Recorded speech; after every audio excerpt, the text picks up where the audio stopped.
ஆண்டவருடைய பரிசுத்த நாமம் மகிமைப்படுவதாக. ஒரு விசை கூட ஆண்டவராக இயேசு நாமத்தினாலே உங்கள் அனைவருக்கு அன்பின் வாழ்த்துக்களை தெரிவித்துக் கொள்கிறேன். தொடர்ந்து நாம் கொஞ்ச நேரம் ஆண்டோட வார்த்தைகளை நாம் தியானிக்க போகிறோம். ஆண்டவர் நம்மோடு பேசும்படியாக முதலாவது ஒரு வசனத்தை நாம் வேதத்திலிருந்து வாசிப்போம். 27வது சங்கீதத்திலே 14வது வசனம். சங்கீதம் 27:14. கர்த்தருக்கு காத்திரு, அவர் உன் இருதயத்தை ஸ்திரப்படுத்துவார். திடமனதாயிருந்து கர்த்தருக்கே காத்திரு. ஆமென். கர்த்தருக்கு காத்திரு, அவர் உன் இருதயத்தை ஸ்திரப்படுத்துவார். திடமனதாயிருந்து கர்த்தருக்கே காத்திரு. இந்த வசனம் நாம் எல்லாருக்கும் தெரிந்த ஒரு வசனம். இந்த வசனம் என்ன சொல்லுகிறது? கர்த்தருக்கு நாம் காத்திருக்க வேண்டும் என்று சொல்லுகிறது. நாம் அநேக காரியங்களுக்காக நம்முடைய வாழ்க்கையில் காத்திருக்கிறோம். ஆனால் அதைவிட முக்கியமாக, அதைவிட மேலாக நாம் ஆண்டவருக்காக நம்முடைய வாழ்க்கையில் காத்திருக்க வேண்டும். இந்த உலகத்திலே அநேகருக்காக நாம் காத்திருக்கலாம், அநேக காரியங்களுக்காக நாம் காத்திருந்திருக்கலாம். ஆனால் அந்த காரியங்கள் நம்முடைய வாழ்க்கையில் நடக்காமல் போயிருக்கலாம். ஆனால் ஆண்டவருக்காக காத்திருக்கும் போது அவர் நிச்சயமாய் நாம் எதற்காக காத்திருக்கிறோமோ அந்த காரியத்தை நம்முடைய வாழ்க்கையில் நிறைவேற்றுகிற ஆண்டவர். ஆகவே அங்கே சொல்லப்பட்டிருக்கிறது, அவர் உன் இருதயத்தை ஸ்திரப்படுத்துவார். திடமனதாயிருந்து கர்த்தருக்கே காத்திரு. ஆண்டவருக்காக காத்திருக்கிற நாம் திடமனதாக இருக்க வேண்டும், இருமனமாக இருக்கக்கூடாது. நாம் ஒரு காரியத்திற்காக காத்திருக்கிறோம் என்று சொன்னால் இது நடக்குமா நடக்காதா, கிடைக்குமா கிடைக்காதா என்கிற அந்த சந்தேகத்தோடு காத்திருந்தால் நாம் பெற்றுக்கொள்ள முடியாது. ஆகவே தான் அங்கே சொல்லப்பட்டிருக்கிறது, கர்த்தருக்கு காத்திரு, நீ திடமனதாயிருந்து கர்த்தருக்கே காத்திரு. ஆகவே திடமனதாய் நாம் இருக்க வேண்டும். நாம் மனம் தளர்ந்து போகக்கூடாது, அல்லது சந்தேகங்களை நமக்குள்ளே வரவழைக்கக்கூடாது, நம்பிக்கை இழந்து போகக்கூடாது. ஆண்டவருக்காக காத்திருக்கிற நாம் திடமனதாய் காத்திருக்க வேண்டும் என்று வேதத்தில் வாசிக்கிறோம். அப்படி நாம் ஆண்டவருக்காக காத்திருக்கும் போது நிச்சயமாக நாம் காத்திருக்கிற ஒவ்வொரு காரியத்தையும் பெற்றுக்கொள்ள முடியும். நாம் முக்கியமாக நிறைய காரியங்களுக்காக நாம் காத்திருக்கலாம். ஆனால் முக்கியமாக நாம் காத்திருக்க வேண்டிய சில காரியங்களை மாத்திரம் நான் உங்களுக்கு வேதத்திலிருந்து சொல்ல விரும்புகிறேன். 119ஆம் சங்கீதத்தில் 74ஆம் வசனத்தை வாசிக்கலாம். நான் உம்முடைய வசனத்திற்கு காத்திருக்கிறபடியால் உமக்கு பயந்தவர்கள் என்னை கண்டு சந்தோஷப்படுவார்கள். நான் உமது வசனத்துக்கு காத்திருக்கிறபடியால் என்று அங்கே சொல்லப்பட்டிருக்கிறது. நாம் அவருடைய வசனங்களுக்கு காத்திருக்கிறவர்களாக காணப்பட வேண்டும். வாசிக்க வேண்டாம். அதே சங்கீதத்திலே 81ஆம் வசனம், 114ஆம் வசனம், 123ஆம் வசனம், 147வது வசனம், இந்த வசனங்கள் எல்லாம் வாசிக்கும் போது இதே வார்த்தை மீண்டும் மீண்டும் சொல்லப்பட்டிருக்கிறது. அவருடைய வசனத்துக்காக காத்திருக்கிறேன், அவருடைய வார்த்தைக்காக காத்திருக்கிறேன் என்று சொல்லி நாம் காத்திருக்க வேண்டிய முக்கியமான ஒரு காரியம் அவருடைய வசனத்துக்காக நாம் காத்திருக்க வேண்டும். அல்லேலூயா, அல்லேலூயா. அவருடைய வசனத்துக்காக என்று சொன்னால் அவர் நம்மோடு பேசும்படியாக, ஆண்டவர் நம்மோடு பேசும்படியாக நாம் காத்திருக்க வேண்டும். ஆண்டவர் நம்மோடு பேசுகிறதற்கு முக்கியமாக நாம் எந்த பகுதியிலே ஆண்டவர் நம்மோடு பேசுகிறார் என்று பார்க்கும்போது வேத வசனத்தின் மூலமாக தான் ஆண்டவர் நம்மோடு முக்கியமாக பேசுகிறார். அதே போல் பாடல் வேளையிலே, பிரசங்க வேளையிலே, நாம் ஆண்டவர் நோக்கி ஜெபிக்கிற வேளையிலே எல்லா நேரங்களிலும் ஆண்டவர் பேசுகிறார். முக்கியமாக வேதத்தின் மூலமாக ஆண்டவர் பேசுகிறார். ஆகவே ஆண்டவர் நம்மோடு பேச வேண்டும், அதற்காக நாம் காத்திருக்க வேண்டும்.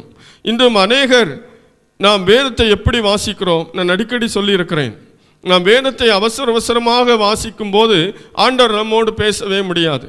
நாமவே யூகித்து கொண்டு ஆண்டவர் கூட பேசிட்டார் அப்படின்னு நம்ம நினைக்கலாம். நாமவே திடீரென்று ஒரு சங்கீதத்தை அல்லது ஏதோ ஒரு அதிகாரத்தை திறந்து இதுதான் ஆண்டவர் நம்மோடு பேசுகிறான்னு சொல்லி ரொம்ப அவசரமாக நம்ம வாசிட்டு நம்ம ஏமாந்து போகக்கூடாது. ஆண்டவர் யாரோடு பேசுகிறார்? அவருக்காக காத்திருக்கிறவர்களோடு பேசுகிறார். அப்போது வேதத்தை திறந்து வாசிக்கும் போது பதட்டப்படாமல் வாசிக்கணும். வேதத்தை திறந்து வாசிக்கும் போது அவசரப்படாமல் வாசிக்கணும். வேதத்தை திறந்து வாசிக்கும் போது நிறைய நேரத்தை அர்ப்பணித்து நான் வாசிக்க வேண்டும். அப்போது தான் ஆண்டவர் நம்மோடு பேச முடியும். நாம் அவசரமாக வேலைக்கு போகிற அவசரத்தில் அல்லது வெளியே எங்கேயோ போகிற அவசரத்தில் நம்ம ரொம்ப அவசரமாக வாசிட்டு போகிறதுனால நமக்கு எந்த பிரயோஜனம் இல்லை. ஆண்டவர் நம்மோடு பேச முடியாது. நாமே சில வசனங்களை எடுத்துக்கொண்டு ஆண்டவர் பேசி கொண்டிருக்கலாம்னு சொல்லி நினைத்து கொண்டிருக்கலாமே தவிர ஆண்டவர் நம்மோடு பேசுவதற்கு வாய்ப்பில்லை. ஆகவே ஆண்டவர் நம்மோடு பேசுவதற்காக நாம் காத்திருக்க வேண்டும். அந்த வசனங்களிலெல்லாம் அதான் சொல்லப்படுகிறோம். வசனத்துக்காக காத்திருக்கிறேன், வசனத்துக்காக காத்திருக்கிறேன், வசனத்துக்காக காத்திருக்கிறேன். ஆதியிலே தேவ பக்தர்கள் ஆண்டவர் தங்களோடு பேசும்படியாக அவர்கள் பல மணி நேரம் காத்திருந்தார்கள், பல நாட்கள் காத்திருந்தார்கள், பல மாதங்கள் காத்திருந்தார்கள். ஆகவே அவர்களோடு தேவன் பேசினார். அந்த ஜீவனுள்ள வார்த்தைகளை தான் நாம் வேதத்திலே வாசித்து கொண்டிருக்கிறோம். அருமையான தேவனுடைய பிள்ளைகளே, நாம் ஆராதிக்கிற ஆண்டவர் இன்றைக்கு நம்மோடு பேசுகிற தெய்வம். ஆனால் அவர் யாரோடு பேசுகிறார்? அவருக்காக காத்திருக்கிறவர்களோடு பேசுகிறார். அப்படியானால் அவர் நம்மோடு பேசும் வரைக்கும் நாம் காத்திருக்க வேண்டும். அவசரமாக நாம் ஜெபம் பண்ணி செல்வதனாலே எந்த பிரயோஜனம் இல்லை. நாம் நிதானமாய் அவருடைய சமூகத்தில் நாம் எதுக்கெல்லாமோ நிறைய நேரம் கொடுக்குறோம், எதுக்கெல்லாமோ நிறைய நேரம் செலவு பண்ணுறோம். ஆனால் ஆண்டவருக்காக நாம் காத்திருப்பதற்கு எவ்வளவு நேரம் ஒவ்வொரு நாளும் செலவு செய்கிறோம், அதை பொறுத்து தான் தேவன் நம்மோடு பேசுவார். நாம் ஒவ்வொரு நாளும் ஏதோ நமக்கு பிரச்சனை வரும்போது ஓடி போய் ஆண்டவர் என் கூட பேசணும்னு நம்ம நினைக்கிறதில்ல. நம்மோட தேவைப்படும் போது ஆண்டவர் நம்மோடு பேசணும்னு நம்ம நினைக்கிறதில்ல. ஒவ்வொரு நாளும் ஆண்டவர் நம்மோடு பேசும்படியாக நாம் காத்திருக்க வேண்டும். அவன் சொல்லுகிறான், வசனத்துக்கு காத்திருக்கிறேன். நிறைய காரியத்துக்காக காத்திருப்போம். ஏதோ ஒரு காரியத்தை ஆண்டவர்கிட்ட கேட்டுட்டு அது நமக்கு கிடைக்கணுங்கிறதுக்காக நம்ம காத்துட்டு இருக்கலாம். ஆனால் முதலாவது நாம் நம்முடைய வாழ்க்கையில் காத்திருக்க வேண்டிய காரியம் அவர் நம்மோடு பேசும்படியாக நாம் காத்திருக்க வேண்டும். கொஞ்ச நேரம் கூட நாம் நேரத்தை பயன்படுத்தி நாம் வேதத்தை நிதானமாய் வாசிக்கும் போது நிச்சயமாய் ஆண்டவர் ஒவ்வொரு நாளும் நம்மோடு பேசுவார். நம்ம தேவைகளுக்காக மட்டுமல்ல, ஆண்டவர் நம்மோடு பேச வேண்டும். எத்தனையோ பேர் நம்மோடு பேச வேண்டும் என்று நாம் ஆசைப்படுகிறோம். நமக்கு பிடித்த மனிதர்கள் நம்மோடு பேச வேண்டும் என்று நினைக்கிறோம். அவர்கள் பேசாமல் சென்று விட்டால் நாம் வருத்தப்படுகிறோம். ஐயோ, என்னை பார்த்தவர்கள் பேசவில்லை, என்னை பார்த்தும் பார்க்காதவர்கள் போல சென்று விட்டார்கள், என்னை பார்த்தவர்கள் சிரிக்கவில்லை என்றெல்லாம் நான் நினைக்கிறோம். ஆனால் அதை பார்க்கலும் மேலாக ஆண்டவர் ஒவ்வொரு நாளும் நம்மோடு பேச வேண்டும் என்கிற அந்த வாஞ்சை நமக்கு இருக்க வேண்டும். ஆண்டவர் நம்மோடு பேசும்படியாக நாம் காத்திருக்க வேண்டியது அவசியமாக இருக்கிறது. இரண்டாவதாக நாம் எதற்காக காத்திருக்க வேண்டும் என்று வேதம் சொல்லுகிறது. ஆபகுக் தீர்க்கதரிசியின் புத்தகம் 2ஆம் அதிகாரம் 3ஆம் வசனத்தை வாசிக்கலாம். ஆபகுக் 2:3. குறித்த காலத்துக்கு தரிசனம் இன்னும் வைக்கப்பட்டிருக்கிறது. குறித்த காலத்திற்கு தரிசனம் இன்னும் வைக்கப்பட்டிருக்கிறது. முடிவிலே அது விளங்கும். முடிவிலே அது விளங்கும். அது பொய் சொல்லாது. அது பொய் சொல்லாது. அது தாமதித்தாலும் அதற்கு காத்திரு. அது தாமதித்தாலும் அதற்கு காத்திரு. அது நிச்சயமாய் வரும். அது நிச்சயமாய் வரும். அது தாமதிப்பதில்லை. அது தாமதிப்பதில்லை. அல்லேலூயா. இரண்டாவதாக நாம் காத்திருக்க வேண்டிய ஒரு முக்கியமான காரியம் தரிசனத்துக்காக. ஆண்டவர் நமக்கு கொடுத்த தரிசனத்திற்காக, ஆண்டவர் நமக்கு கொடுத்த அவருடைய வாக்குத்தத்தங்களுக்காக நாம் காத்திருக்க வேண்டியது அவசியமாக இருக்கிறது. அருமையான தேவனுடைய பிள்ளைகளே, ஆண்டவர் நமக்கு சொப்பனங்களை கொடுத்திருக்கலாம், ஆண்டவர் நமக்கு தரிசனங்களை கொடுத்திருக்கலாம், ஆண்டவர் நமக்கு வாக்குத்தத்தங்களை கொடுத்திருக்கலாம். அவைகளெல்லாம் நிறைவேற நாம் என்ன செய்ய வேண்டுமாம்? காத்திருக்க வேண்டுமாம். குறித்த காலத்துக்கு தரிசனம் இன்னும் வைக்கப்பட்டிருக்கிறது. முடிவிலே அது விளங்கும். அது பொய் சொல்லாது. அது தாமதித்தாலும் அதற்கு காத்திரு. அது நிச்சயமாய் வரும். அது தாமதிப்பதில்லை. ஆகவே நாம் ஆண்டவருடைய தரிசனத்திற்காக காத்திருக்க வேண்டும். அவருடைய தரிசனம் நிறைவேற காத்திருக்க வேண்டும். யோசேப்புடைய வாழ்க்கையிலே கர்த்தர் தரிசனத்தை கொடுத்தார், சொப்பனத்தை கொடுத்தார். அந்த சொப்பனம் நிறைவேற யோசேப்பு காத்திருக்க வேண்டியது அவசியமாக இருந்தது. சொப்பனம் பார்த்த உடனே நிறைவேறலை. சொப்பனம் பார்த்தான், ஆனால் சொப்பனம் பார்த்ததிலிருந்து எல்லாம் எதிர்மறையாகவே அவனுக்கு நடந்தது.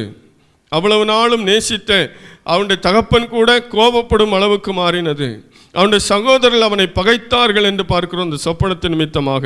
ஆகவே ஒருவேளை நம்முடைய வாழ்க்கையில் நாம் சில வாக்குத்தத்தங்களுக்காக காத்திருக்கும் போது, நாம் தரிசனத்திற்காக காத்திருக்கும் போது நடப்பதெல்லாம் எதிர்மறையாக கூட நடக்கலாம். அதற்காக நாம் சோர்ந்து போக வேண்டிய அவசியம் இல்லை. அதற்காக நாம் அதை விட்டுவிட வேண்டிய அவசியம் இல்லை. எல்லாம் எதிராக வந்தாலும், எல்லாமே எதிராக நடைபெற்றாலும் வேத வசனம் சொல்லுகிறது, நீ என்ன செய், அதற்காக காத்திரு, அது தாமதிக்காது, தாமதித்தாலும் காத்திரு, அது நிச்சயமாய் வரும் என்று சொல்லப்பட்டிருக்கிறது. ஆகவே நம்முடைய வாழ்க்கையில் தேவன் கொடுத்த வாக்குத்தத்தங்கள் உண்மை, தேவன் கொடுத்த தரிசனங்கள் உண்மை. நாம் சந்தேகப்பட வேண்டாம். ஐயோ, நமக்கு ஆண்டவர் தரிசனம் தந்தாரே, அது ஏன் நிறைவேறவில்லை? ஆண்டவர் நம்மோடு பேசினாரே, அந்த வாக்குத்தத்தம் எல்லாம் ஏன் நிறைவேறவில்லை? இப்படியாக சூழ்நிலை மாறி நடக்கிறதே, ஆண்டவர் சொன்னது ஒன்று, இப்படி நடப்பது ஒன்று என்று நாம் நினைத்து கொண்டிருக்கிறோமா? யோசேப்புடைய வாழ்க்கையிலே அவன் தரிசனம் பார்த்தது போல அங்கு முதலாவது நடக்கலை, ஏட்டிக்கு போட்டியாக நடந்துச்சு.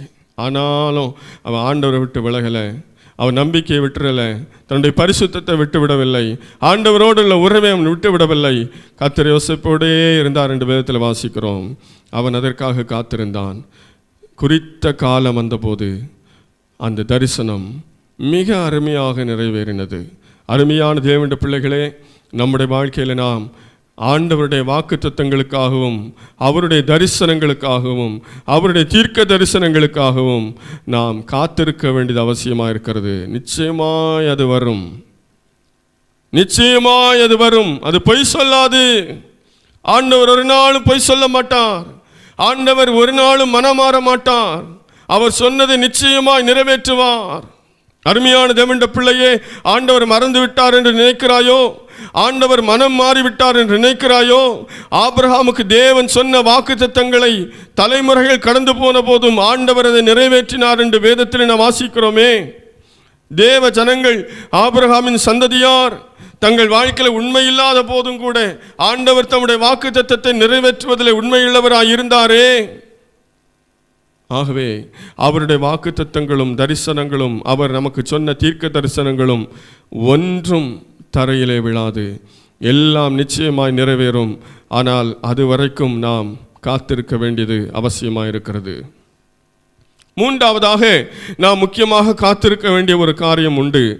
33ஆம் சங்கீதத்திலே 18-19 ஆகிய வசனங்களை வாசிக்கலாம். சங்கீதம் 33:18-19. தமக்கு பயந்து தமது கிருபைக்கு காத்திருக்கிறவர்களின் ஆத்துமாக்களை மரணத்திற்கு விலக்கி விடுவிக்கவும், பஞ்சத்தில் அவர்களை உயிரோடே காக்கவும் கர்த்தருடைய கண்கள் அவர்கள் மேல் நோக்கமாயிருக்கிறது. ஆமென். அவருடைய கிருபைக்கு காத்திருக்கிறவர்கள் மேல் என்று நாம் அங்கே வாசித்தோம். தமக்கு பயந்து தமது கிருபைக்கு காத்திருக்கிறவர்களின் ஆத்துமாக்களை மரணத்திற்கு விலக்கி விடுவிக்கவும், பஞ்சத்தில் அவர்களை உயிரோடை காக்கவும் கர்த்தருடைய கண் அவர்கள் மேல் நோக்கமாக இருக்கிறது. அடுத்தபடியாக அவருடைய கிருபைக்காக நாம் காத்திருக்க வேண்டும். ஆண்டவர் யாருக்கு அவருடைய கிருபைகளை கொடுக்கிறார்? அவசரப்படுறவங்களுக்கு கிருபை கிடைக்காது, காத்திருக்கிறவர்களுக்கு தான் கிருபை. அவருடைய கிருபைக்கு நாம் காத்திருக்க வேண்டும். அவருடைய கிருபை ஒவ்வொரு நாளும் புதிதாக இருக்கிறது என்று வேதத்தில் வாசிக்கிறோம். அவரிடத்தில் ஏராளமான கிருபைகள் இருக்கிறது என்று வேதத்தில் வாசிக்கிறோம். அந்த கிருபை நம்ம வாழ்க்கையில் ரொம்ப தேவையானது. சங்கீதக்காரன் சொல்லுகிறான், என் ஜீவனை பார்க்கலும் உடைய கிருபை நல்லது. அப்படின்னா எவ்வளோ விலையேறப்பட்ட கிருபை பாருங்க. நம்ம என்ன நினைக்கிறோம்? உலக பிரகாரமாக பார்க்கும்போது நம்முடைய ஜீவன் ரொம்ப முக்கியம், ஒரு மனுஷனுடைய உயிர் ரொம்ப முக்கியம் அப்படின்னு சொல்லி நம்ம பார்க்குறோம். ஆனால் அவன் சொல்லுகிறான், அந்த உயிரை பார்க்கலும் உடைய கிருபை நல்லது. அப்படின்னா அந்த கிருபை எவ்வளோ முக்கியமானது பாருங்கள். இந்த கிருபையை நாம் ஒவ்வொரு நாளும் காத்திருக்கும் போது நாம் நிச்சயமாக பெற்றுக்கொள்ள முடியும். அவருடைய கிருபைக்காக நாம் காத்திருக்க வேண்டும். அவருக்கு பயந்து அவருடைய கிருபைக்கு காத்திருக்கிறவர்களின் ஆத்துமாக்களை மரணத்திற்கு விலக்கி விடுவிக்கவும். அவருடைய கிருபைக்காக காத்திருக்கிறவர்களை தேவன் என்ன செய்கிறார்? மரணத்திற்கு விலக்கி விடுவிக்கிறார். அவருடைய கிருபைக்காக காத்திருக்கிறவர்களை தேவன் மரண கண்ணிகளுக்கு பாதுகாக்கிறார். மரண கண்ணிகளுக்கு விலக்கி மீட்டுக் கொள்ளுகிறார். நாம் போகிற பாதையிலே ஒவ்வொரு நாளும் எவ்வளோ பிரச்சனைகளை நாம் பார்க்கிறோம், எவ்வளோ விபத்துகளை நாம் பார்க்கிறோம். ஆனாலும் அவருக்கு பயந்தவர்களை அவர் நினைச்சுக்கிறார், காப்பாற்றுகிறார். அப்படிப்பட்ட அந்த பாதுகாப்பை நாம் பெற்றுக்கொள்ள வேண்டுமானால் நாம் அவருக்காக காத்திருக்கும் போது தான் தெய்வீக பாதுகாப்பை நாம் பெற்றுக்கொள்ள முடியும். பஞ்சத்தில் அவர்களை உயிரோடு காக்கவும் கர்த்தருடைய கண் அவர்கள் மேல் நோக்கமாக இருக்கிறது. யார் மேல் கர்த்தருடைய கண் நோக்கமாக இருக்கிறது? அவருடைய கிருபைக்கு காத்திருக்கிறவர்கள் மேலே அவருடைய கண் நோக்கமாக இருக்கிறது. நான் போகிற எல்லா இடங்களிலும் அவர் பார்த்து கொண்டே இருக்கிறார். எப்படி ஒரு கேமரா நம்மை கண்காணித்து கொண்டிருக்கிறதோ அதை பார்க்கலும் அதிகமாக ஆண்டவர் நம்மை எங்கே போனாலும் நம்மை பாதுகாக்கும்படியாக நம்மை அவர் கண்காணித்து கொண்டிருக்கிறார். ஆகவே அவர் பஞ்சத்தில் நம்மை உயிரோடு காக்கிறார். எந்த பஞ்சமான நாட்களிலும் நாம் அழிந்து போகாமல் மடிந்து போகாமல் நம்மை போஷித்து காக்கிற தெய்வமாக அவர் இருக்கிறார். யாக்கோபின் குடும்பத்தார் அழிந்து போகாதபடிக்கு, பஞ்சத்திலே அவர்கள் அழிந்து போகாதபடிக்கு அந்த யாக்கோபின் வம்சத்தை ஆண்டவர் பாதுகாத்தார். அவர்களை பாதுகாப்பதற்காக அதற்கு முன்பதாகவே யோசேப்பை ஆண்டவர் எகிப்துக்கு அனுப்பினார் என்று வேதத்தில் நாம் வாசிக்கிறோம். ஆகவே தேவ ஜனங்கள் மேலே ஆண்டவர் எப்போதும் கரிசனையாக இருந்து அவர்களுடைய வாழ்க்கையிலே வருகிற ஆபத்துகளுக்கு, அவருடைய வாழ்க்கையில் வருகிறதான பஞ்சங்களுக்கு, அவருடைய வாழ்க்கையில் வருகிறதான வியாதிகளுக்கெல்லாம் விலக்கி பாதுகாக்கும்படியாக அவருடைய கண்கள் அவர்கள் மேல் நோக்கமாக இருக்கிறது. ஆகவே அவருக்கு பயந்து அவருடைய கிருபைக்காக காத்திருக்கும் போது நிச்சயமாக அவருடைய பாதுகாவல் நமக்கு உண்டு என்பதை நாம் அறிந்து கொள்கிறோம். 147 சங்கீதத்திலே 11 வசனத்தை கூட வாசிக்கலாம். தமக்கு பயந்து தமது கிருபைக்கு காத்திருக்கிறவர்கள் மேல் கர்த்தர் பிரியமாய் இருக்கிறார். தமக்கு பயந்து தமது கிருபைக்கு காத்திருக்கிறவர்கள் மேல் கர்த்தர் பிரியமாக இருக்க. 2 வசனத்தில் என்ன சொல்லுகிறது அப்படின்னா, அவருக்கு பயந்து அவருடைய கிருபைக்கு காத்திருக்கிற நம்முடைய வாழ்க்கையிலே அவருக்கு பயப்படுகிற பயம் இருக்க வேண்டும். பயத்தோடு நாம் காத்திருக்க வேண்டும். ஆபிரகாம் தேவனுக்கு பயப்படுகிறவனாக இருந்தான். ஆபிரகாம் தேவனுக்காக காத்திருக்கிறவனாக இருந்தான். ஆகவே ஆபிரகாமுடைய வாழ்க்கையிலே ஆண்டவர் சொன்னதை அப்படியே நிறைவேற்றினார். ஆண்டவருக்கு பயப்படுகிற பயத்தோடு நாம் அவருக்காக காத்திருக்க வேண்டும். தமக்கு பயந்து தமது கிருபைக்கு காத்திருக்கிறவர்கள் மேல் கர்த்தர் பிரியமாயிருக்கிறார். அல்லேலூயா. ஆண்டவருக்காக நாம் காத்திருக்கணும். ஆண்டவர் சொல்லுற வரைக்கும் நம்ம காத்திருக்கணும். நம்ம இஷ்டத்துக்கு நம்ம நடக்கக்கூடாது. அதான் அந்த காத்திருக்கிற அனுபவத்தில் முக்கியமானது. அங்கே மேலே வாசிக்கும் போது, அவர் குதிரையின் பலத்தில் விருப்பமாகிறார், வீரனுடைய கால்களில் பிரியப்படார். வீரனுடைய காலில் அவர் பிரியப்பட மாட்டார். வீரன் அவன் நான் நினைச்சதை செய்யணும் அப்படின்னு சொல்லி வேகமாக இருப்பான். குதிரையின் பலத்தில் அவர் பிரியப்படார். குதிரை ரொம்ப வேகமாக இருக்கும். அதனால தான் குதிரையை யுத்தத்துக்கு பயன்படுத்துகிறாங்க. அது அந்த சத்தத்தை கேட்டவுடனே அது ஓடுவதற்கும் பாய்ந்து செல்வதற்கும் அது உடனடியாக துடியாய் நிற்கும். அருமையான தேவனுடைய பிள்ளைகளே, அதிலெல்லாம் ஆண்டவர் பிரியப்படுற. நம்ம நிறைய நேரம் ஆண்டவருக்காக காத்திருக்காமல் நாமவே அவசரப்பட்டு சில காரியங்களை நாம் செய்து விடுகிறோமா, அது நமக்கு தோல்வியை தான் கொண்டு வரும். ஆண்டவர் சொல்லுகிற வரைக்கும், ஆண்டவர் காட்டுகிற வரைக்கும், ஆண்டவர் அனுமதிக்கிற வரைக்கும் நாம் அதற்காக காத்திருக்கும் போது நிச்சயமாக இந்த காரியங்கள் நம்முடைய வாழ்க்கையில் நிறைவேறும். அல்லேலூயா, அல்லேலூயா. ஆகவே அவருக்கு பயந்து அவருடைய கிருபைக்கு காத்திருக்கிறவர்கள் மேல் அவர் எப்படி இருக்கிறாரா? பிரியமாயிருக்கிறார். அல்லேலூயா. ஆண்டவர் யாரிடத்தில் பிரியப்படுகிறார்? அவசரப்படுறவங்க மேலே ஆண்டவர் பிரியப்பட மாட்டார். மேலே வாசித்தது போல குதிரையின் மேலே, வீரனுடைய கால்களில் அவர் பிரியப்பட மாட்டார். அவருக்காக காத்திருந்து தாவீது தான் இந்த வசனங்கள் நிறைய சொல்லியிருக்கிறாரு. அவருடைய வாழ்க்கை நம்ம பார்க்கும்போது அவர் ஆண்டவருக்காக காத்திரு. எந்த ஒரு காரியத்தை செய்யும் முன்பதாகவும் ஆண்டவர்கிட்ட கேட்டு ஆண்டவர் அதுக்கு ஓகே சொன்ன பிறகுதான், அவர் உண்டு இல்லைன்னு ஒரு வார்த்தை சொன்ன பிறகுதான் அவன் அந்த காரியத்தை செய்வான். அது நம்ம அவனுடைய சரித்திரத்தில், தாவீதின் சரித்திரத்தில் வாசிக்கிறோம். அவர் அவசரப்பட்டு எதையும் என்ன செய்ய மாட்டார்.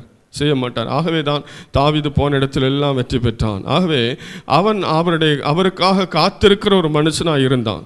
நிறைய நம்ம பிரசங்கங்களில் நம்ம தியானிச்சிருக்கிறோம்.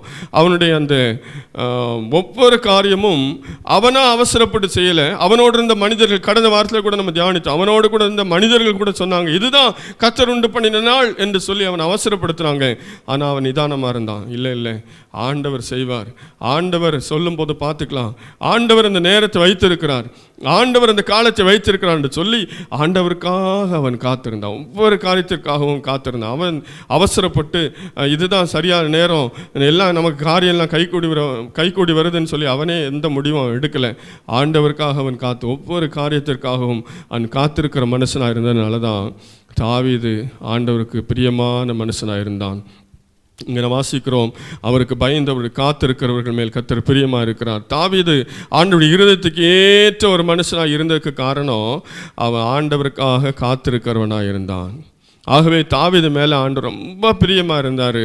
தாவீது ஒரே ஒரு குறை அவன்கிட்ட இருந்துச்சு, அதை அவர் சொல்லாமல் விடலை. ஆனால் அந்த ஒன்று தவிர தாவீது எல்லாவற்றிலும் ஆண்டவருக்கு பிரியமாக இருந்தான் என்று அவனுக்கு பின்பு வந்த ராஜாக்கள் எல்லாம் தாவீதை வச்சு தான் அவர் கால்குலேட் பண்ணார். இவன் தாவீதை போல இருக்கிறானா, இவன் தாவீதை போல இருக்கிறான்னு வாசிக்கும் போது அவனுடைய உள்ளம், அவனுடைய இருதயம் அவனுடைய தகப்பனாகி தாவீதை போல இல்லை, அல்லது அவன் தாவீதை போல உத்தமமாக இருந்தான் என்றெல்லாம் நாம் பின்புள்ள சரித்திரங்களிலே வாசிக்கிறோம். ஆகவே தாவீது ஆண்டவருக்கு பிரியமான ஒரு ராஜாவாக அவன் காணப்பட்டான். அதற்கு காரணம் அவன் ஆண்டவருக்காக காத்திருந்தான். ஆண்டவருக்காக நாம் காத்திருக்கும் போது ஆண்டவர் நம்ம மேலே பிரியமாக இருக்கிற தெய்வமாக இருக்கிறார். நாம் அவருக்காக எப்படி காத்திருக்க வேண்டும் என்று நாம் சில வசனங்களை தாவீதின் சங்கீதங்கள் மூலமாகவும் நாம் தியானிக்கலாம். 5வது சங்கீதத்திலே 3வது வசனத்தை வாசிக்கலாம். கர்த்தாவே, காலையிலே என் சத்தத்தை கேட்டருளுவீர். காலையிலே என் சத்தத்தை கேட்டருளுவீர். காலையிலே உமக்கு நேரே வந்து ஆயத்தமாகி காத்திருப்பேன். காலையிலே உமக்கு நேரே வந்து ஆயத்தமாகி காத்திருப்பேன். தாவீதின் சங்கீதம் தான். தாவீது சொல்றாரு, கர்த்தாவே காலையிலே என் சத்தத்தை கேட்டருளுவீர், காலையிலே உமக்கு நேரே வந்து ஆயத்தமாகி காத்திருப்பேன். அல்லேலூயா. ஆயத்தமாகி காத்திருப்பேன். ஒவ்வொரு நாளும் அவன் காலையிலே என்ன செய்தான்? ஆண்டவருக்காக காத்திருந்தான். காலையிலே நான் ஆயத்தமாகி காத்திருப்பேன் என்று சொன்னான். ஆமென். ஆண்டவருக்காக நாம் காலையில் முதல்ல நம்ம ஆண்டவருக்காக என்ன செய்ய வேண்டும்? காத்திருக்க வேண்டும். அப்போ தான் நமக்கு நேரம் கிடைக்கும். நாம் எல்லா வேலையும் முடிச்சுட்டு சிலர் வந்து என்ன செய்வாங்க, காலையில் எழுந்தவுடனே கடக்கடன் குளிப்பாங்க, ட்ரெஸ் பண்ணுவாங்க, எல்லாம் சாப்பாடெலாம் எடுத்து வைப்பேன், எல்லாம் ரெடி பண்ணி வச்சுட்டு அப்புறம் என்ன செய்வாங்க, போகிற நேரத்தில் அவசரம், ஐயோ இன்னும் ஒரு 5 நிமிஷம் தான் இருக்குது, இன்னொரு 4 நிமிஷம் தான் இருக்குது, டைம் ஆயிடுச்சு, ஐயோ பஸ் வந்துருமே, ட்ரெயின் வந்துருமே, லேட் ஆயிருமே அப்படின்னு சொல்லி அந்த அவசரத்தில் ஒரு ஜெபம் பண்ணிவிட்டு அப்படியே கடக்கடன் ஓடுவாங்க. அதுவல்ல, அங்கே தாவீதுக்கும் நிறைய வேலைகள் இருந்தது, பொறுப்புகள் இருந்தது. அவன் சும்மா இருந்த ஒரு மனுஷன் கிடையாது. தாவீது ரொம்ப ஒரு பிஸியான ஒரு மனுஷன். ஆனாலும் அவன் அதிகாலையில் என்ன செய்தான்? காலையிலே ஆண்டவருக்காக அவன் காத்திருந்தான், வெயிட் பண்ணான். அந்த காத்திருக்கிற அனுபவம் நமக்கு தேவை. நம்ம கடன் ஏதோ நம்ம தேவையெல்லாம் சொல்லிவிட்டு ஆண்டவரே அது தாங்க, இது தாங்க, அதை பார்த்துக்கொள்ளுங்க, இதை பார்த்துக்கொள்ளுங்க, இது ஆண்டோட சமூகத்தில் காத்திருக்கிற அனுபவம் அல்ல. ஆண்டோட சமூகத்தில் நாம் காத்திருக்கிற அனுபவம் நமக்கு தேவை. அவன் காலையிலே ஒவ்வொரு நாளும் காத்திருந்ததுனால தான் ஒவ்வொரு நாள் அவனுடைய புதிய கிருபைகளை அவன் பெற்றுக்கொண்டான். எப்படி காத்திருப்பானா? அவருக்கு நேரே வந்து, உமக்கு நேரே வந்து ஆயத்தமாகி காத்திருப்பேன். இப்போ அவன் எங்கே இருந்தானோ அந்த இடத்துல அவன் நம்ம வீடு தானே, பரவாயில்ல, நம்ம இப்படி இருந்தால் போதும், அப்படி இல்லை, ஆயத்தமாகி காத்திருப்பேன். ஆயத்தத்தோடு தன்னுடைய இருதயத்தை ஆயத்தப்படுத்தினான், தன்னுடைய சரீரத்தை ஆயத்தப்படுத்தினான், எல்லாத்தையும் ஆயத்தப்படுத்தி ரொம்ப ஒரு பர்ஃபெக்டாக ஆண்டவருக்காக அவன் காத்திருந்தான். ஆகவே தான் ஆண்டவருடைய கிருபை வெளிப்படுத்தினான். இன்றைக்கி நம்ம எப்படி காத்திருக்கிறோம்? நம்ம ஒவ்வொரு நாளும் ஆண்டவருடைய சமூகத்தில் ஜபிக்கும் போது எப்படி நாம் ஜபித்து கொண்டிருக்கிறோம்? ஆயத்தத்தோடு நாம் ஜபிக்கிறோமா? அல்லது தூங்கி ஜபித்து கொண்டிருக்கிறோமா? அல்லது ஏனோ தானோ என்று ஜபித்து கொண்டிருக்கிறோமா? இன்றைக்கி ஆன்லைன் சர்வீஸில் கூட சிலர் சும்மா இஷ்டத்துக்கு அப்படியே உட்கார்ந்துருப்பாங்க. ஏதோ ஒன்று நடக்குது, அங்கே பாஸ்டர் ஏதோ அவங்க பாடிட்டு இருக்கிறாரு, ஆராதனை பண்ணுறாரு, பிரசங்கம் பண்ணுறா அப்படின்னு சொல்லி எதையோ கேட்டுட்டு இருக்கிற மாதிரி ஆன்லைன் சர்வீஸ் அட்டன் பண்ணிகிட்டு இருப்பாங்க. நீங்கள் இப்போ அட்டன் பண்ணுறதுக்கு எத்தனை பேர் கூட நீங்கள் எப்படி இருக்கேன்னு எனக்கு தெரில. அல்லேலூயா. ஆகவே ஆயத்தமாகி நான் காத்திருப்பேன் என்று சொல்லுகிறான். நம்முடைய இருதயமும் ஆயத்தமாகணும், நம்முடைய சரீரமும் ஆயத்தமாகணும். அப்படி ஒரு பயபக்தியோடு நாம் காத்திருக்கும் போது அவருடைய கிருபைகளை நாம் நிச்சயமாக பெற்றுக்கொள்ள முடியும். இன்னும் தாவீது தன்னுடைய சங்கீதத்தில் சொல்லுகிறார். 25ஆம் சங்கீதம் 5ஆம் வசனத்தை வாசிக்கலாம்.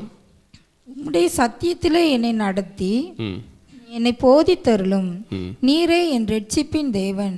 உம்மை நோக்கி நாள் முழுவதும் காத்திருக்கிறேன். ஆமென். உம்முடைய சத்தியத்திலே என்னை நடத்தி என்னை போதித்தருளும். நீரே என் ரட்சிப்பின் தேவன். உம்மை நோக்கி நாள் முழுவதும் காத்திருக்கிறேன். அல்லேலூயா. அப்படின்னா நிறைய நேரம், நாள் முழுவதும், அப்படின்னா நேரம் கிடைக்கும் போதெல்லாம் அவன் காத்திருந்தான். நாள் முழுவதும் காத்திருக்கிறேன், எத்தனை நாள் வேண்டுமானாலும் காத்திருக்கிறேன், எத்தனை மணி நேரமானாலும் காத்திருக்கிறேன். ஆண்டவரே, நீர் என்ன செய்யும்? உம்முடைய சத்தியத்திலே என்னை நடத்தும், என்னை போதித்தருளும். நான் முதலாவது வாசித்தது போல் 119ஆம் சங்கீதத்தில் வாசித்தது போல் அவருடைய வசனத்துக்காக காத்திருக்கிற அனுபவம். என்ன நீங்கள் நடத்துங்கப்பா, என் கூட நீங்கள் பேசுங்கப்பா. நான் எவ்வளோ நேரம்னாலும் வெயிட் பண்ணுறேன் ஆண்டவரே, எவ்வளோ நேரம்னாலும் காத்திருக்கிறேன், என் கூட பேசுங்க அப்படிங்கிற ஒரு அனுபவம் அந்த தாவீதுக்கு இருந்தது. நாள் முழுவதும் காத்திருக்கிறேன். நமக்கு சில நாட்களில் நம்ம பிஸியாக இருப்போம், சில நாட்களில் நம்ம பிஸி இல்லாமல் கொஞ்சம் வேலை இல்லாமல் ஃப்ரீயாக இருப்போம். அப்படி இருக்கிற நேரம் எல்லாம் என்னடா பண்ணலாம் அப்படின்னு நம்ம யோசிக்காமல் ஆண்டோட சமூகத்தில் நாம் காத்திருக்கும் போது ஆண்டவர் அநேக ஆசீர்வாதங்களை நமக்கு தருவார். அவன் சொல்கிறான், நாள் முழுவதும் காத்திருக்கிறேன் என்று சொல்லி. 130வது சங்கீதத்திலே 6வது வசனத்தை வாசிக்கலாம். எப்பொழுது விடியும் என்று விடியற்காலத்துக்கு காத்திருக்கிற ஜாமக்காரரை பார்க்கிலும் அதிகமா என் ஆத்துமா ஆண்டவருக்கு காத்திருக்கிறது. ஆமென். எப்பொழுது விடியும் என்று விடியற்காலத்துக்கு காத்திருக்கிற ஜாமக்காரரை பார்க்கிலும் அதிகமா என் ஆத்துமா ஆண்டவருக்கு காத்திருக்கிறது. ஜாமக்காரர்கள் அவங்க என்ன செய்வாங்க? இரவெல்லாம் பாதுகாத்து கொண்டு எப்போ காலையில் விடியும் அடுத்த ஆள் வந்தால் நம்ம மாற்றிட்டு என்ன செய்யலாம், போயிடலாம். ஒரு காவலாளி, அவங்களுக்கு ஷிஃப்ட் இருக்கும், பகல் ஷிஃப்ட்டு நைட் ஷிஃப்ட் இருக்கிற மாதிரி. அந்த காவலாளி இப்போ இரவு காவலாளன் என்ன செய்வான்? எப்போ தான் விடியும், நம்ம இரவு காவலுக்கு வச்சுருக்காங்க, விடிஞ்ச உடனே நம்ம வீட்டுக்கு போயிடலாம் அப்படிங்கிற அந்த எண்ணம் அவனுக்கு ஒவ்வொரு நாளும் இருக்கும். நம்ம காலையில் வீட்டுக்கு போயிடலாம், காலையில் வீட்டுக்கு போயிடலாம் அப்படின்னு சொல்லி அந்த ஜாமக்காரன் என்ன செய்வானா? எப்பொழுது விடியும் என்று அதற்காக அவன் காத்திருப்பானா.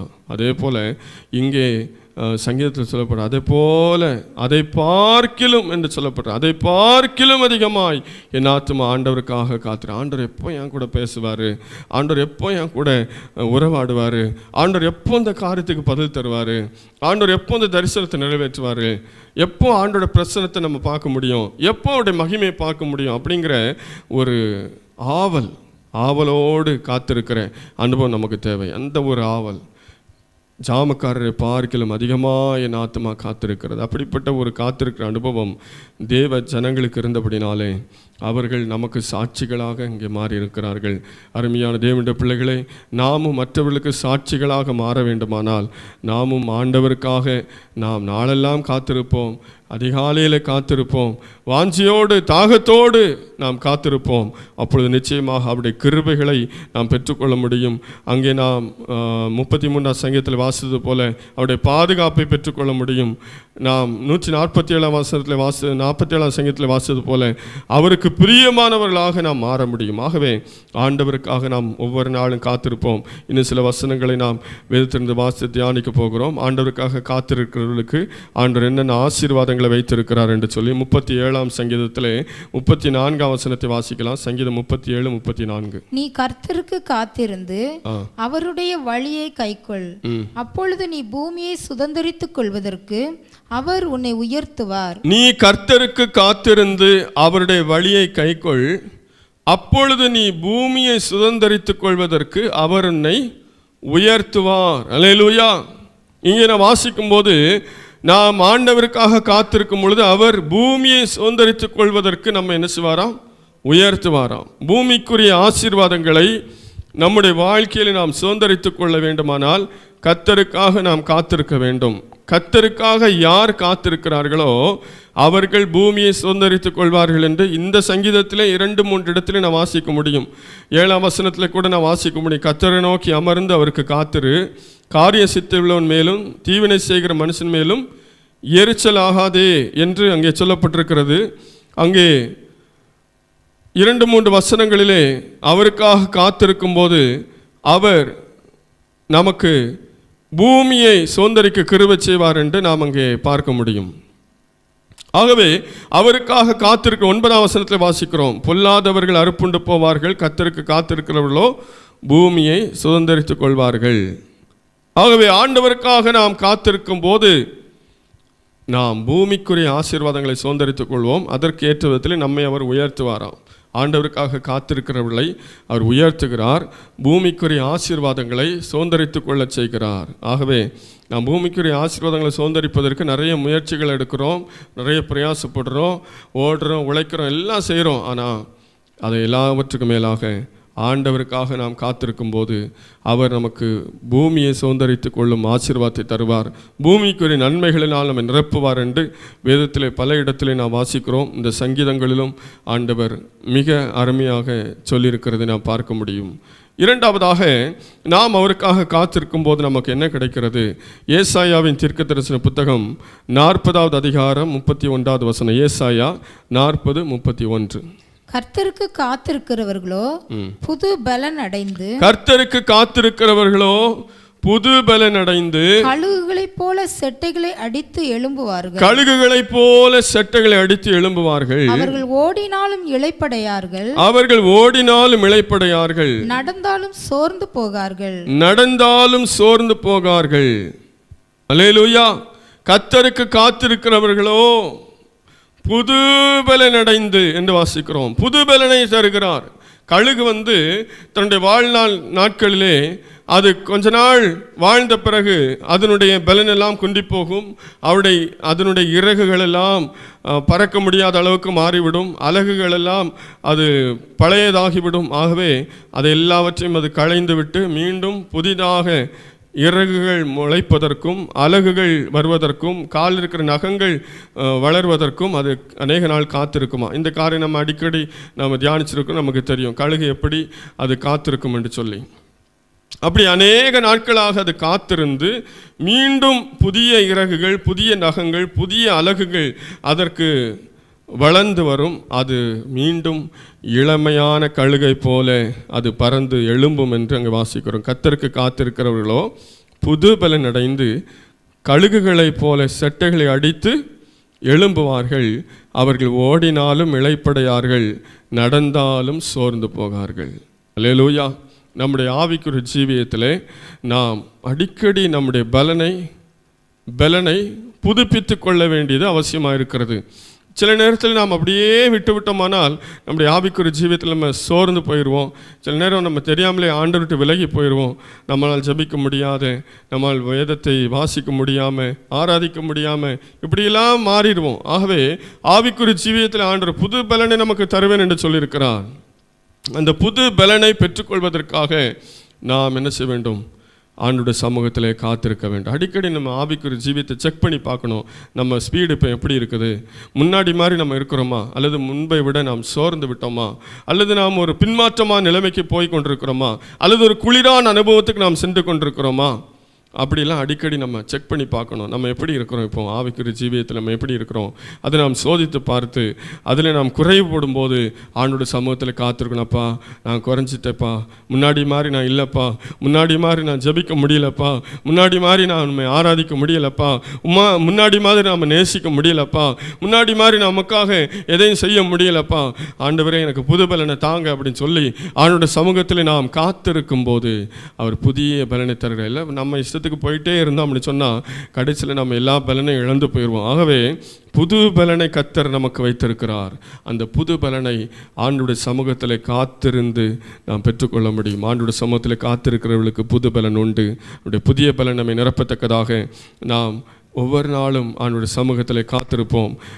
ஏசாயாவின் தீர்க்கதரிசன புத்தகத்தில் 49ஆம் அதிகாரத்தில் 23ஆம் வசனத்தை வாசிக்கலாம். 49:23. ராஜாக்கள் உன்னை வளர்க்கும் தந்தைகளும் அவர்களுடைய நாயகிகள் உன் கை தாய்களுமாய் இருப்பார்கள்.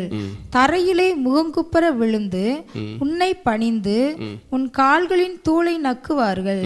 நான் கர்த்தர், எனக்கு காத்திருக்கிறவர்கள் வெட்கப்படுவதில்லை என்பதை அப்பொழுது அறிந்து கொள்வாய்.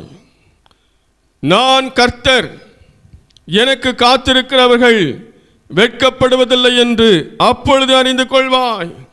அருமையான தேவனுடைய பிள்ளைகளே, ஆண்டவருக்காக காத்திருக்கிறவர்கள் ஒருபோதும் வெட்கப்பட்டு போவதில்லை. தானியேலை குறித்து வாசிக்கிறோம். தானியேலுடைய காரியம் ஜெயமாயிருந்தது. தானியேலுக்கு விரோதமாக எத்தனையோ பிரதானிகள் எழும்பினார்கள், எத்தனையோ மனிதர்கள் எழும்பினார்கள். அந்த எழும்பின மனிதர்கள் எல்லாரும் சிங்க குகையிலே குடும்பமாய் அனுப்பப்பட்டார்கள். அவர்கள் ஒருவர் கூட மீதியாய் திரும்பவில்லை என்று வேதத்தில் வாசிக்கிறோம். ஆனால் தானியேலுடைய காரியம் செய்யமாயிருந்தது. காரணம், தானியேல் கர்த்தருடைய சமூகத்திலே காத்திருந்து ஜெபிக்கிற ஒரு மனுஷனாயிருந்தான். நான் கர்த்தர், எனக்கு காத்திருக்கிறவர்கள் வெட்கப்படுவதில்லை. அருமையான தேவனுடைய பிள்ளையே, நீங்க ஆண்டவருக்காக காத்திருக்கிறவர்களா இருந்தா ஆண்டவர் உங்களை ஒரு நாள் வெட்கத்துக்கு அனுமதிக்க மாட்டார். வெட்கப்பட அவர் அனுமதிக்கவே மாட்டார். நம்ம யார் வெட்கப்படுத்த வேண்டும் என்று நினைத்தார்களோ அவர்கள் தான் வெட்கப்பட்டு போவார்கள் என்று அந்த வசனத்தில் மேலே நான் வாசித்தோம். ஆமேன். தானியேலை வெட்கப்படுத்த நினைத்தவர்கள், தானியேலை அழிக்க நினைத்தவர்கள் அழிந்து போனார்கள். சாத்ராக், மேஷாக், ஆபேத்நேகோ வெட்கப்படுத்தி அவங்க இல்லாமல் போகணும்னு நினைச்சவங்க அந்த அக்கினியில தூக்கி போடப்பட்டாங்க. அவங்க வெட்கத்துக்கு பதிலாக அவருடைய பெயர் தேசமெங்கும் அனுப்பப்பட்டது. தானியேலின் தேவனை தேவனுக்கு முன்பாக நடுங்க வேண்டும். சாத்ராக், மேஷாக், ஆபேத்நேகோ என்பவர்கள் தேவனுக்கு முன்பாக நடுங்க வேண்டும் என்று அன்றைய ராஜாக்கள் எழுதி அனுப்பினார்கள் தேசமெங்கும். அருமையான தேவனுடைய பிள்ளையே, அவருக்காக நாம் காத்திருக்கும் போது ஒருபோதும் வெட்கப்படுவதில்லை. யோசேப்பு வெட்கப்படுத்தப்பட்டான்.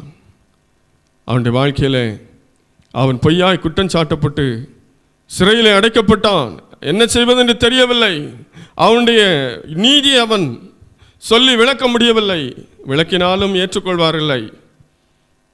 ஆனால் ஆண்டவர் யோசேப்பை வெட்கப்படுத்தலை, யோசேப்பை கைவிடலை. ஒரு நாள் அந்த போத்திபாருக்கு முன்பதாக அவன் எப்படி இருந்திருப்பான்? அந்த எகிப்துக்கே அதிகாரியை மாறும்போது போத்திபார் வெட்கப்பட்டிருந்தப்பான். போத்திபாருடைய மனைவி வெட்கப்பட்டிருந்திருப்பான். யோசேப்பை பார்க்கறதுக்கே அவங்களுக்கு பயப்பட்டிருந்திருக்கலாம். ஆனால் யோசேப்பை கர்த்தர் வெட்கப்படுத்தலை. காரணம், யோசேப்பு கர்த்தருக்காக காத்திருந்த ஒரு மனுஷன். ஆண்டவருக்காக காத்திருக்கிற யாரையும் அவர் வெட்கப்படுத்த மாட்டார், வெட்கப்பட அனுமதிக்க மாட்டார் என்று இந்த வேதத்தில் வாசிக்கிறோம். கர்த்தருக்கு காத்திருக்கிறோம். நான் கர்த்தர், அவருக்காக காத்திருக்கும் போது நான் வெட்கப்படுவதில்லை என்று அப்பொழுது அறிந்து கொள்வாய். இப்பொழுது நீ வெட்கப்படுவது போல தோணலாம், ஆனால் முடிவு வெட்கப்படுகிற அனுபவம் அல்ல, கர்த்தர் மகிமையாக மாற்றுவார். இன்னொரு வசனத்தை வாசிக்கலாம். ஏசாயா 64:4 வாசிங்க. தேவனே, உமக்கு காத்திருக்கிறவர்களுக்கு நீர் செய்பவைகளை, தேவனே உமக்கு காத்திருக்கிறவர்களுக்கு நீர் செய்பவைகளை நீரே அல்லாமல் உலக தோற்றம் முதற்கொண்டு ஒருவரும் கேட்டதும் இல்லை, உலக தோற்றம் முதற்கொண்டு ஒருவரும் கேட்டதும் இல்லை, செவியால் உணர்ந்ததும் இல்லை, செவியால் உணர்ந்ததும் இல்லை, அவைகளை கண்டதும் இல்லை, அவைகளை கண்டதும் இல்லை. அல்லேலூயா. ஆண்டவருக்காக காத்திருக்கிறவர்களுக்கு ஆண்டவர் வைத்திருக்கிற ஆசீர்வாதம் எவ்வளவு பெரியது பாருங்க. உமக்கு காத்திருக்கிறவர்களுக்கு நீர் செய்பவைகளை நீரே அல்லாமல் உலக தோற்றம் முதற்கொண்டு ஒருவரும் கேட்டதும் இல்லை, உணர்ந்ததும் இல்லை, கண்டதும் இல்லை. அல்லேலூயா. அப்போ ஆண்டவருக்காக காத்திருக்கிறவர்களுக்கு ஆண்டவர் எவ்வளோ பெரிய ஆசீர்வாதங்கள் எல்லாம் வைத்திருக்கிறார் என்று அங்கே ஏசாயா தீர்க்கதரிசி அங்கே சொல்லியிருக்கிறான். ஆமேன். ஆண்டவருக்காக நாம் காத்திருக்கும் போது இம்மைக்குரிய ஆசீர்வாதம் மாத்திரமல்ல, மகிமைக்குரிய ஆசீர்வாதத்தையும் அவர் வைத்திருக்கிறார். அந்த மகிமைக்குரிய ஆசீர்வாதம் நம்மால் சொல்லக்கூடாத சந்தோஷத்தை நமக்கு கொடுக்குற ஆசீர்வாதம். நான் பார்க்குற ஆசீர்வாதம்லாம் நமக்கு பெருசாக தெரியலாம். இந்த பூமியில் நமக்கு வீடு, சொத்து, சுகம், காரு, பைக்கு, பொண்ணு, பொருள், இதெல்லாம் பணம், இதெல்லாம் நமக்கு பெருசாக தெரியலாம். ஆனால் இனி ஆண்டவர் நமக்காக, அவருடைய காத்திருக்கிறவர்களுக்காக வைத்திருக்கிற அந்த ஆசீர்வாதம்லாம் அது ரொம்ப விலையேறப்பெற்றது. இதெல்லாம் அதுக்கு ஈடே இல்லை. ஈடு இணையில்லாத மகிமையை தேவன் நமக்கு வைத்திருக்கிறார். ஈடு இணையில்லாத ஆசீர்வாதங்களை வைத்திருக்கிறார். இந்த பார்க்கிற ஆசீர்வாதம்லாம் அநித்தியமானது, ஆனால் நித்தியமான ஆசீர்வாதத்தை வைத்திருக்கிறார். அங்கே நான் வாசித்தது போல அவைகளை நீரே அல்லாமல் உலக தோற்றம் முதற்கொண்டு ஒருவரும் கேட்டதும் இல்லை, செவியால் உணர்ந்ததும் இல்லை, அவைகளை கண்டதும் இல்லை என்று ஏசாயா சொல்லியிருக்கிறார். ஆனால் புதிய ஏற்பாட்டில் இயேசு கிறிஸ்துவுக்கு பின்பாக அந்த தீர்க்கதரிசிகள், அப்போஸ்தலர்கள் சிலர் அதை தரிசனத்திலே அதை பார்த்திருக்கிறார்கள். அது வெளிப்படுத்தின விசேஷத்தில் நிருபங்களில் எழுதப்பட்டிருக்கிறது.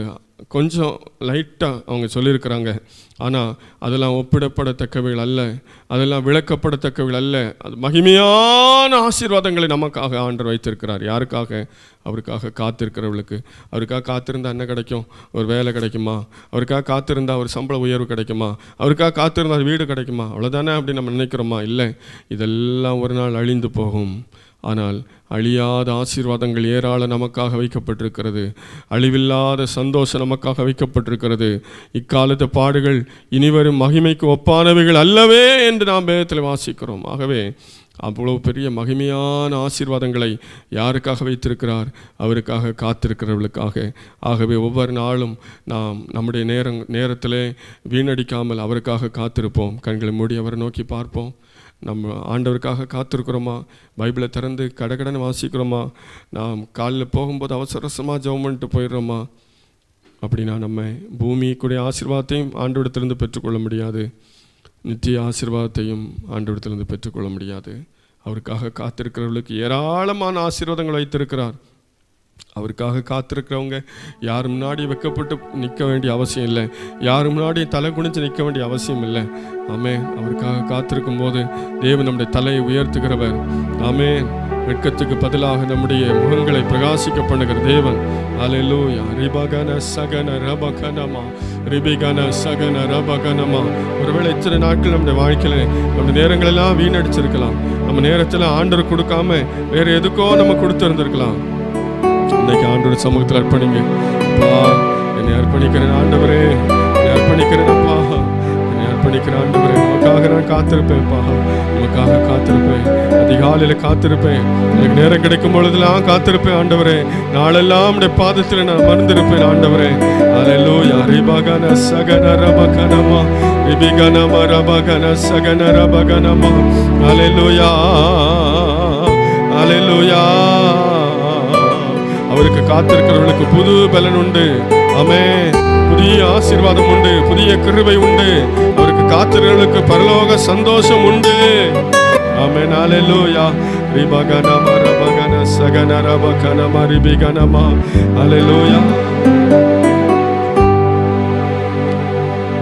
கர்த்தருக்கு காத்திருந்து கழுகு போல் பலன் அடைந்து சட்டைகளை அடித்து உயர எழும்பிடுவார். கர்த்தருக்கு காத்திருந்து கழுகு போல் பலன் அடைந்து சட்டைகளை அடித்து உயர எழும்பிடுவார். புது பலன் அடைந்திடுவார். புது பலன் அடைந்திடுவார். புது பலன் அடைந்திடுவார். புது பலன் அடைந்திடுவார். ஆமென். புது பலன் அடைந்திடுவார். புது பலன் அடைந்திடுவார். புது பலன் அடைந்திடுவாய். புது பலன் அடைந்திடுவாய். தாகமுள்ளவன் மேல் ஆவியை ஊற்றிடுவார். வறண்ட நிலத்தின் மேல் தண்ணீரை ஊற்றிடுவார். தாகமுள்ளவன் மேல் ஆவியை ஊற்றிடுவார். வறண்ட நிலத்தின் மேல் தண்ணீரை ஊற்றிடுவார். புது பலன் அடைந்திடுவார். புது பலன் அடைந்திடுவார். புது பலன் அடைந்திடுவார். புது பலன் அடைந்திடுவார். புது பலன் அடைந்திடுவார். புது பலன் அடைந்திடுவார்.